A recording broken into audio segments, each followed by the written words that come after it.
गहरी रातों के राही हम, सुने जंगल के रहबर। On 26 May 2013, this place where I'm standing was the site of a ghastly ambush. 26 political leaders of Chhattisgarh and 7 civil police were ambushed by Naxalites. दुश्मन छिप के बच न सकेगा, मारेंगे बिल में घुसकर।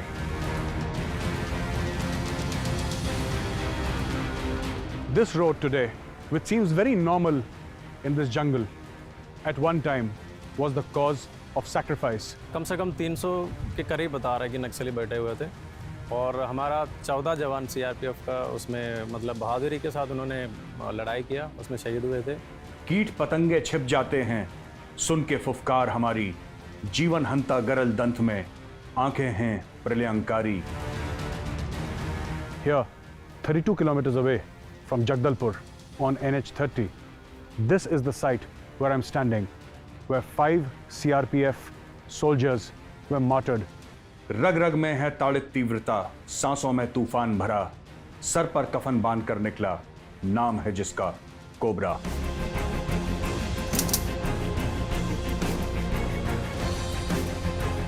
कवर करते हुए हम एडवांस करेंगे। और Commando Battalion for Resolute Action, Cobra, is a specialized unit of the Central Reserve Police Force, which is proficient in guerrilla and jungle warfare. Cobra is ranked among one of India's most experienced and successful jungle warfare units. Its motto is glory or death, yash ya mrityu. I've heard that the Cobra's shooting skills are legendary. Today, I plan to put that legend to the test.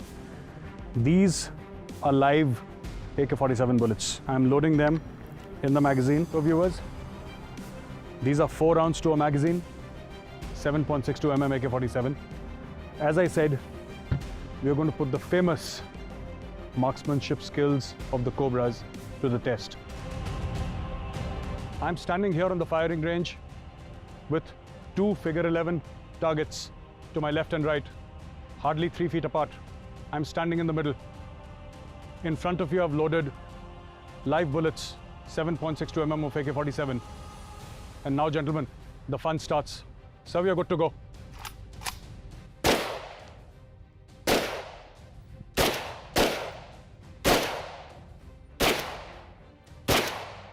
You've seen the level of the skills, and today I would like to tell you, I trust the Cobras enough to put my life on the line. I trust them with my life. And I think so should India. These are India's crack troops. These are India's premier troops who are in this existential fight against the Naxals, bang in the middle of the Red Corridor. Everybody in the Cobras is an excellent marksman. Not just the 2 marksmen that you saw before. The 2 now who are going to fire are equally good.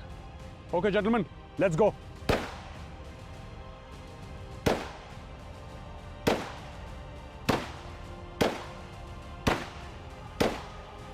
This is the target.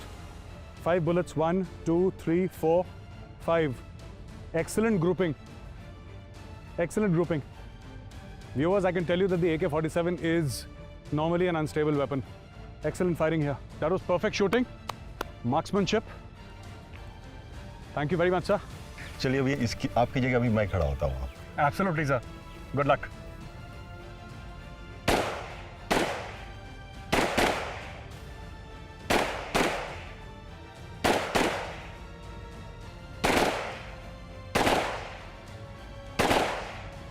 That was wonderfully done, sir. Great. I have more confidence on my troops. Absolutely, sir. That we saw. I just wanted to speak to you, sir. That day we were speaking, and just to take that talk a little further. You know, we see jungles all around us, and this is just never-ending jungle. I've seen it on the map, I've seen it on the ground, and I've never seen such jungles in my life.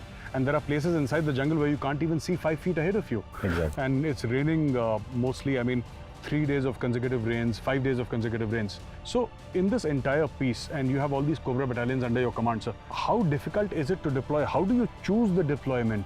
Or do you come to know about where the Naxals are moving, or I'm sure it is int-based, sir. Int-based. It is mostly int-based. Yes, All sir. our ops are int-based. Yes. We have int and we plan ops according to the int that we have. And after speaking to a lot of, Cobras, one thing I understand, These guys have mastered the art of jungle warfare. Exactly. I mean, they have become the jungle themselves. They're so comfortable moving in the jungle. They're so comfortable, you know, except for water. They keep on saying कि पानी मिलता रहे, हम operation करते रहेंगे, खाना नहीं चाहिए, पानी चाहिए. And then they say that हम वो tablets डाल के सर क्लोरीन की काम हम चला लेते हैं, फिर आगे बढ़ लेते हैं. पानी भी चला लेते हैं. पानी भी चला लेते हैं. Tell us about this terrain, sir. है क्या ये इतना जो इतना लोगों के दिमाग में है, you know, people talk about Dantewada, Sukma and Ahed and South Bastar. What is all this? नहीं, यहाँ पर तो it's all thick jungle and hills. Absolutely thick jungles and a lot of hills features out here. Hills. Absolutely hill features out here. Fighting inside this. It is really difficult, you know, आपको दिखता ही नहीं है. इतना thick jungle है कि आपको दिखता ही नहीं है क्या है. तो we have, you know, plain grounds and thick jungles. तो उसमें बहुत दिक्कत हो जाता है. And they say that during rains, if you occupy a certain height, because you want to save yourself from the water, then all the snakes come towards you. Yes. So you're in this small little island surrounded by snakes. Snakes, बिच्छू ये सब ऊपर आ जाते हैं. ऊपर आ जाते हैं अपने आप को बचाने के लिए. बचाने के लिए तो वो भी हमारे साथ में ही आ जाते हैं ऊपर जो है. So during contact with the enemy or contact with the Naxals, you know, if there is a firefight which is in progress, and let's say our boys are in a weaker side, because obviously, let's say our boys are 40, 45, 50 and they are 300. Do you often get calls for backup? Send in reinforcements? Reinforcement is not possible because हम लोग 20-30 kilometre अंदर रहते हैं तो वहाँ पर हम अपने आप ही लड़ाई लड़ते हैं. फिर reinforcement आना इतने अंदर is very difficult. Very difficult. And they will not allow, the enemy will not allow the choppers to land the Naxals. वो भी थोड़ा सा दिक्कत हो जाता है, but we are self-sufficient. हम लोग we can fight them, you know. तो हम लोग जितने भी टीम्स जाते हैं maximum, you know, 6 to 9 teams, तो we are capable of fighting the Naxals कहीं पर भी. If somebody asks for additional, let's say, ammunition or water, that you can heli drop or वो something. कभी कभार we heli drop that. You heli drop that. But that has happened just once. Happened just once. Once or twice, that's all. It's a rare occurrence. Rare occurrence. Never. Tell us something more about the Cobra, sir. I hear that they're here for a 3 or 4 year period, and after 3 months they go back and then they come back. Is that true? Yes. 3 महीने के लिए ये लोग हमारे base camp चले जाते हैं और वहाँ से फिर ऑप्स करते हैं 3 महीने के लिए, और वहाँ पर दे ओनली डू ऑप्स. 3 महीने के बाद वो आते हैं ऑप्स से, तो उसमें से फिर they go on training and rest on leave. तो ये है, पर 3 महीने का टेन्योर वहाँ पर पूरा होता है. अच्छा. Then they come back again. तो 3 महीने के लिए आते हैं, 3 महीने के लिए then they rest, recuperation, training, and then they again go back. Again go back for 3 months. 3 months. So it's a 3-month cycle. 3-month cycle. Which is continuous. Yes. Over a period of several years. 4 years. 4 years. So 4 years. So 4 cycles in 1 year. Yes. So they are on operations for 6 months in a year. 6 months in a year they're in operations, and 6 months it's rest, recuperation and training.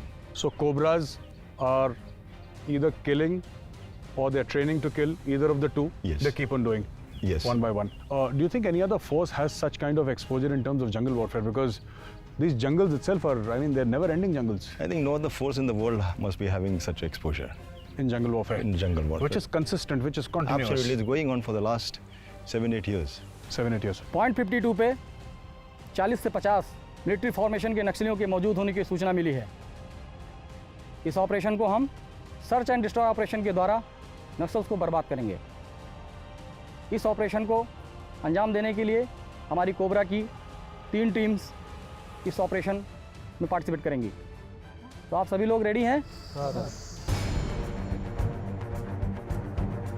We heard the briefing that the Cobras were given. After that, they went on an LRP, and now they have contact.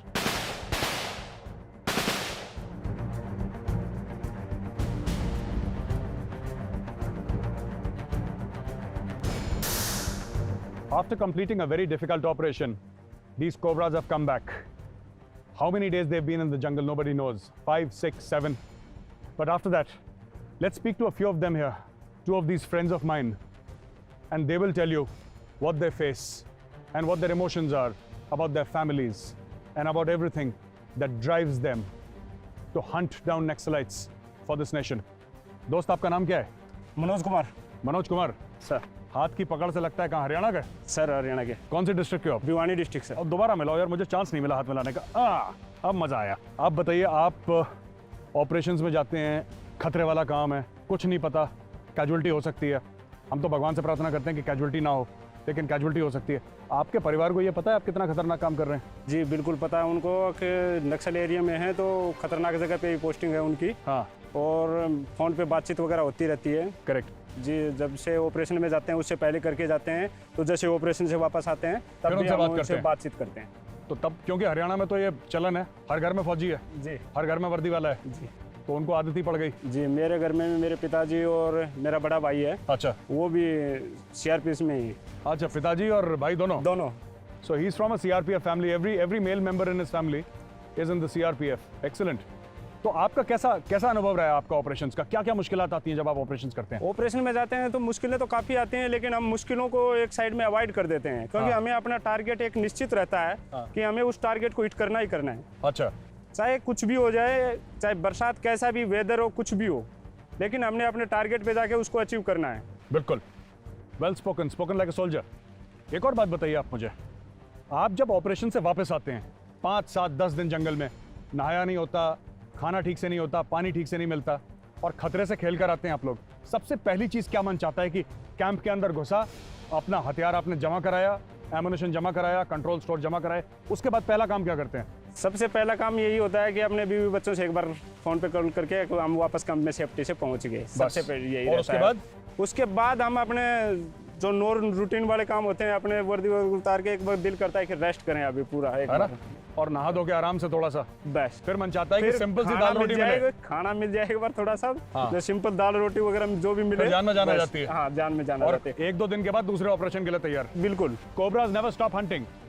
You know, they are posted here. They keep on going for these operations deep inside the jungle. If you look all around, there is nothing but jungle and jungle for hundreds of miles. There can be times when you are walking in this jungle for 7 to 10 days and you don't see anybody. This is the kind of dense foliage that this jungle, gives you. I have another friend. आपका क्या नाम है दोस्त? रमीज राजा। रमीज राजा। आप रमीज कहाँ के रहने वाले हैं? मैं बंगाल का रहने वाला हूँ। What he has here is a 7.62 mm man like a sniper rifle made in Austria. And Ramiz is a sniper, which is why he's carrying this weapon. He's just come back from operations. तो रमीज, आप एक बात बताइए, सामने naxalite है जी, आप यहाँ पे हैं जी। कभी मन में डर हुआ, कभी ऐसा घबराहट हुई कि आज मेरी जान चली जाएगी, ऐसा कभी लगा? ऐसा तो कभी फिलहाल नहीं लगा है। नहीं लगा आपको? नहीं लगा। क्यों नहीं लगा? इसका कारण ये है कि हमारे ये पीछे खड़े जो दोस्त हैं, ये हैं हमारे जो सपोर्ट है, ये सारे हैं। क्यों, हम जो साथ में जाते हैं तो हमारे को इतना हिम्मत रहते हैं कि हम कुछ भी कर गुजर सकते हैं, कुछ भी कर सकते हैं। अच्छा। हाँ, जहाँ भी जाना है कुछ भी कर देंगे, फाड़ देंगे एकदम।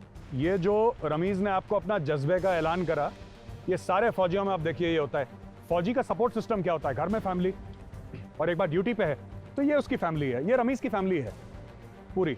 और ये कहते हैं कि इनके दम पे, इन्हीं लोगों के पीछे जो इनके भाई खड़े हैं, साथी खड़े हैं, इन्हीं के दम पे जाते हैं और इन्हीं के दम पे लड़ते हैं, क्योंकि इनको पता है कि ये लोग कभी इनको गिरने नहीं देंगे, ये लोग कभी चूकने नहीं देंगे, क्योंकि अगर पैर फिसला तो ये लोग हैं हाथ पकड़ने के लिए। यही बात है? जी सर। तो एक बात बताइए, सबसे लंबा ऑपरेशन आपने रमीज कितना करा? सबसे लंबा ऑपरेशन हमने मैक्सिमम 10 दिन का किए थे। 10 दिन का? जी। 10 दिन जंगल में? हाँ, 10 दिन और 9 रात। 10 दिन और 9 रात। तो 10वें दिन की सुबह आप वापस आए या दोपहर को वापस आए? हाँ, दोपहर को वापस है ना? हाँ। उस समय जंगल में कभी ऐसा लगता है नहाने को नहीं मिल रहा, 10 दिन हो गए, उमस है, नहीं, ऐसा इतनी तो परेशानी नहीं, कभी नहीं, है ना? कभी नहीं। क्योंकि जब जंगल में है, जब खतरे से खेल रहे हैं तो नहाना धोना खाना पीना ये सब बाद में रहता है दिमाग में। जी। उस समय दिमाग में ये रहता है कि कहाँ पे दुश्मन है, आओ दुश्मन को ठोको, वापस आओ। यही रहता है। जी। जितनी जल्दी कॉन्टैक्ट होगा, जितनी जल्दी दुश्मन को मारोगे, उतनी जल्दी वापस आएंगे। This is famous Naxal red corridor, infested by Naxal militants, Naxal terrorists who kill without compunction, who kill without mercy. And yet these simple souls are here in the middle of this forest, middle of this jungle, keeping the flag flying, the flag of CRPF, the flag of this nation flying high. They make all these small little sacrifices. Today, on behalf of all our viewers on Patriot, I would like to tell them that we are grateful. आप सब लोगों का बहुत बहुत धन्यवाद। आप सब लोग हमारे लिए, देश के लिए इतना कुछ करते हैं। पेट्रियट की टीम की तरफ से आपको बहुत बहुत धन्यवाद। Thank you. जय हिंद।